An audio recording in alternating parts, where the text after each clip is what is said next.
장면을 만들어낸 이소영을 모시겠습니다. 자, 우리 이소영 의원이 욕먹을 때도 있는데 또 잘할 땐 기가 막히게 잘해요. 자, 내가 서론 좀 하고. 저는 개인적으로 김건희 씨 관련한 의혹 중에 도이치 주가 조작보다 더 심각한 게 양평 고속도로 종점 변경이라고 저는 봅니다. 도이치 주가 조작은 사실은 범죄 유형으로는 흔한 범죄예요. 그걸 검사 부인이 했고 대통령 부인이 했고 그리고 빠져나간 게 문제지. 그런데 이 고속도로 종점 변경은 이 범죄의 종자가 달라요. 자기 경제적 이익을 위해서 국가 권력을 작동시킨 거야. 당선되자마자 인수위 시절부터 이 정권의 밑바닥을 드러내는 사건이고 사실로 밝혀지면 탄핵감입니다. 그런데 그동안 이 사안의 문제가 뭐였냐면, 야, 종점 변경해봐야 그 쓸모없는 땅이야. 그 비탈진 땅이고 이 대목을 제대로 넘어서지를 못했어요. 그래서 그동안 무슨 얘기를 했냐면 근처에 고속도로가 들었으면 개발 여지가 있는 땅들, 뭐 고속도로 휴게소 얘기하고 그런 얘기였단 말이죠. 직접적인 이익이 되는 걸 못 찾아냈단 말이지. 그런데 이소영 의원이 그걸 찾아낸 거야. 박수!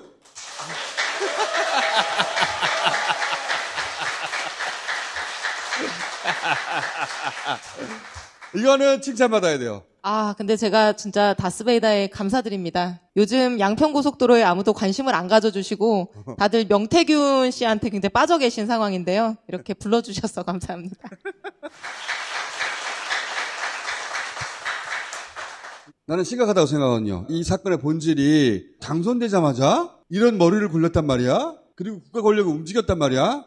용역사가 첫 작업을 할 때부터 종점을 옮기려고 했잖아요. 그렇죠. 용역을 수주하고 바로 종점 변경에 착수를 그러니까. 했죠. 4월 11일이니까 대통령 선거 있고 나서 한 달이에요, 한 달. 이때 이미 종점을 바꿔야 된다고 했는데, 근데 그때는 남양평 IC였어요. 서울 양평 고속도로는 10년 전에 처음 추진될 때부터 양수리가 주말에 갈 때 엄청나게 막혀요. 그래서 수도권 시민들이 양평에 왔다 갔다 할 때 그 양수리 교통세증 때문에 굉장히 힘들어 하거든요. 그래서 1조 8천억 원의 국가 예산을 들여서 고속도로를 짓는 이유가 양수리의 교통정체를 해소하기 위해서였는데 윤석열 대통령이 딱 당선되자마자 이 선정된 용역사가 양수리가 아니라 전혀 엉뚱한 대로 종점을 옮기겠다라고. 일로 갔어야 되는데 얘가 일로 데려온 거야. 네. 그래서 이제 이 의혹이 제기되기 시작했던 거고. 그렇죠. 용역사가 이 작업을 처음 시작할 때는 보통은 고속도로와 고속도로가 이렇게 만나려면은 IC에 붙이는 게 일반적이잖아요. 그럼 IC를 타고 들어와서 바로 그 고속도로에 진입할 수 있으면 제일 효율적일 거 아니에요? 그래서 남양평 IC에 딱 붙이려고 했던 거예요, 처음에는. 자, 여기가 교통체증인데 일로 끌어내렸단 말이야. 이거 자체가 이상하죠. 그런데 이소영 의원이 찾아낸 것은 옮기는 것도 이상하지만 옮긴다면 그나마 IC로 붙여야 되는데 얘가 이리로 올라간다고. 노선을 다시 한번 고쳐요. 일로 왜 옮겼지 대체?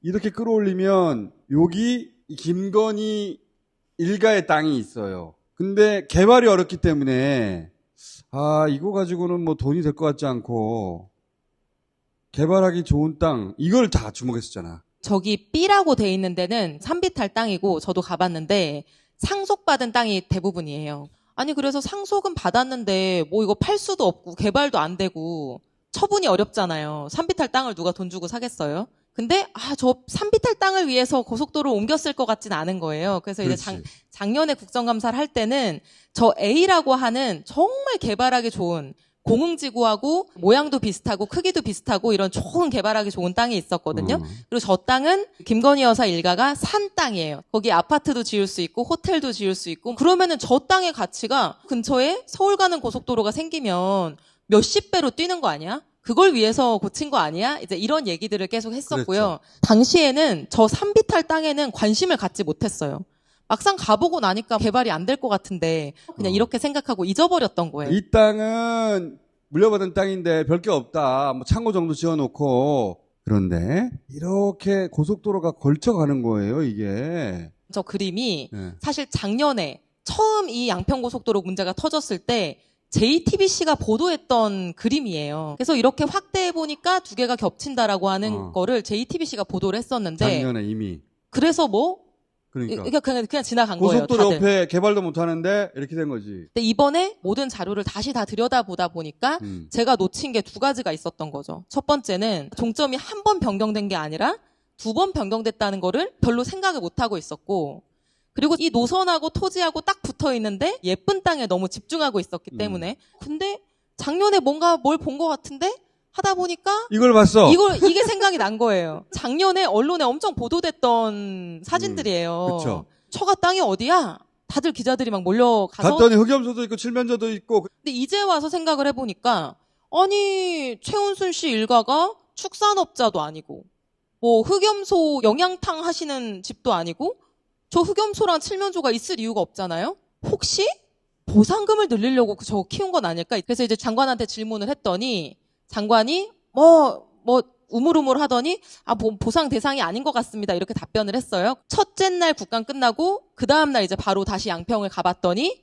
또 저렇게 양봉통이 즐비해 있는 거예요.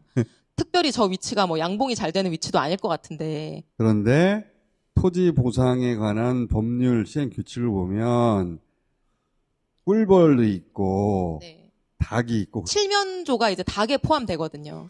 그리고 흑염소가 저 염소 양에 포함이 돼요. 그래서 아하, 보상을 노린 거구나. 토지 보상을 하고 다시 또 자료를 요청해서 봤더니 국토부가 제출한 이 자료는 JTBC가 제출한 것과 다르게 겹치지가 않아요. 겹치면 직접 보상이 커질 것만 같은 느낌인데 안 겹치지 않냐 이런 의미로 이렇게 보낸 것 같아. 네, 그죠? 맞아요. 자기네들이 그려보니까 저렇게 살짝 비껴갑니다, 의원님. 이렇게 해서 이제 저 자료를 가지고 온 거예요. 보상 대상 아니에요. 그치. 의원님이 잘못하신 거예요. 안 겹치잖아요. 네, JTBC 지도가 잘못된 거예요. 근데 이거 봐라. 진짜 보상 대상이네. 왜냐하면은 이 지도를 확대해 보니까 길을 잘라 먹는 거예요. 저 하얀색 도로가 처가 땅으로 가는 유일한 도로예요. 저 하얀색 도로를 거치지 않으면 바깥으로 나갈 수가 없어요. 이 길이 막히면 맹지가 됩니다. 이게 중요해요. 그럼 땅값이 확 떨어지거든요. 그러면 피해를 입는 거잖아. 저기 오솔길처럼 보이는 게 하얀색 예. 유일한 도로거든요. 요거. 저기를 딱 잘라먹게 되는 거예요. 종점이 변경되면은 저 하얀색 도로가 폐쇄되는 게 맞냐라고 물어보니까 도로공사도 그렇고 국토부도 그렇고 그거는 맞다. 이거를 가로지르지 않을 수가 없잖아요. 네, 구조상 가로지르지 않을 수가 이 없습니다. 길이 잘라 먹으면은 진입로가 없어요. 그럼 맹지가 돼요. 그럼 어떻게 되느냐? 교통이 두절되면 토지 보상한다. 공익사업 때문에 그 땅이 사용이 어렵게 돼도 보상을 해주고, 맹지가 돼도 보상을 해주고, 그 위에 있는 흑염소에 대해서도 보상을 해주고, 뭐 양봉통도 보상을 해주는 거죠. 규정을 보니까 보상받는 게 명확하더라고요. 자, 다시 돌아가 봐요. 이 고속도로가 원래 여기 붙어야 되는데 이게 왜 올라왔지? 납득이 잘 안 가네. 왜냐하면 남양평 인터체인지에 붙는 거나 이쪽에 붙는 거나 개발하기 딱 좋은 땅이 크게 차이가 나는 건 아니거든요, 거리가. 어차피 그쵸? 남양평 IC를 이용할 수밖에 없기 때문에 여기나 똑같은 거죠. 근데 굳이 왜 이거를 끌어올렸을까? 최은순 씨가 제가 생각할 땐 이 부동산 개발업자로서의 진짜 유능하신 분이라고 생각을 하는데, 이익을 추구하는 데 있어서 아마 추측컨대 처음에는 이 예쁜 땅을 위해서 남양평 IC 쪽으로 고속도로를 끌어와야 되겠어. 그런데 그러고 엄마! 나서 예. 엄마! 3미터 땅 이참에 처리하자. 네. 엄마! 기왕 종점 끌어오는 김에 그러니까. 이거 땅 엑시트하기 딱 좋은데 윤서방 이렇게 했을 것 같은 거예요. 두 번째 왜 옮겼을까? 그러면서 그때 나왔던 가장 근접한 얘기가 이렇게 되면 요 맞은편이나 요쪽에 고속도로 휴게소 같은 게 만들어질 수 있고, 근데 이제 직접 이익은 안 될 것 같아서 여기에 집중했단 말이죠. 근데 이소영 의원이 찾아낸 것이 요렇게 만들면 자기들 진입로를 잘라 먹어가지고 보상 대상이 되는 거예요. 그 속셈을 유일하게 알아낸 이소영 의원 박수.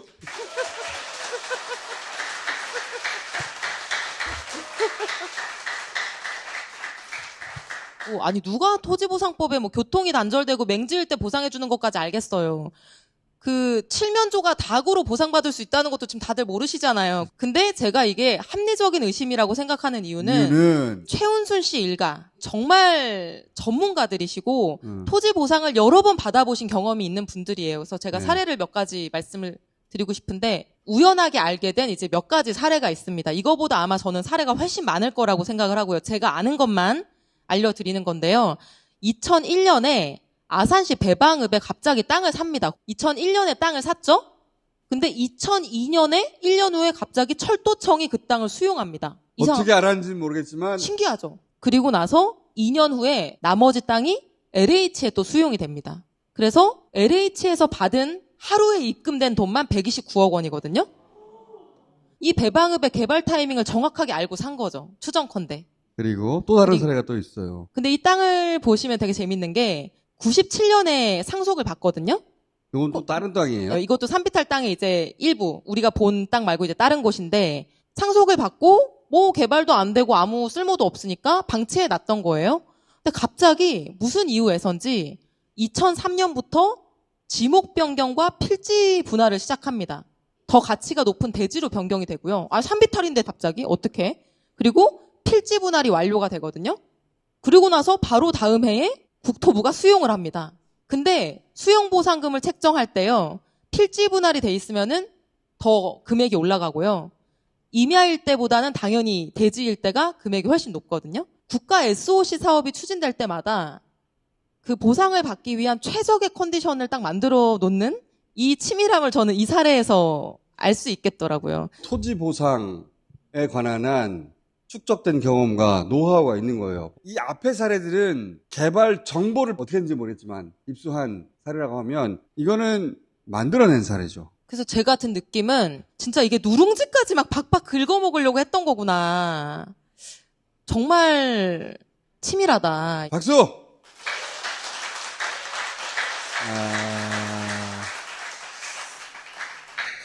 그리고 이번 국정감사에서 또 새롭게 발견했던 사실이 뭐였냐면은 계속 용역사가 이 종점 변경한 거다. 이거 우리 국토부가 한 거 아니에요. 용역사가 그냥 변경해 왔어요. 거기 뭐 회장님, 뭐 전무님 이런 분들이 국정감사의 증인으로도 나왔었고, 근데 정말 신기한 게 이 회사가 2021년에는 도급 순위가 28위밖에 안 됐어요. 근데 이 종점 변경 2번을 하고 나서 2023년에는 갑자기 10위가 됩니다.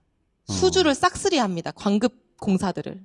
이 회사가 2022년에 이렇게 뭐 종점을 2번이나 변경했는데 그게 사회적으로 막 물의를 빚고 사업이 백지화되고 그랬는데도 불구하고 그러면 이 회사 잘려야 될 것 같잖아요. 그렇지. 광고공사를 주기가 꺼려져야 되는데. 니네 마음대로 종점 변경했다가 우리가 이렇게 난리가 났는데 그럼 국토부가 사업을 안 줘야 될 것 같잖아요.